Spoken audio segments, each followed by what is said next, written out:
Hello friends, in today's video we will learn how to change color of anything with Camera Raw filter. So let's get into the video.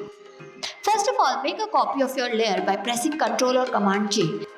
Then right click and convert it into Smart Object. Now go to Filter and Camera Raw filter. Here, click on the mask icon and then click on Range and Luminance range. Now select the color which you want to change. Go to the hue and uncheck Use Fine Adjustment and change its color. You can even play with the saturation. Change the curves if you want. You can even play with other settings if you want. Press OK when you are done. And here's the before and after. If you find this video helpful, do like it and don't forget to subscribe to our channel. Thanks for watching.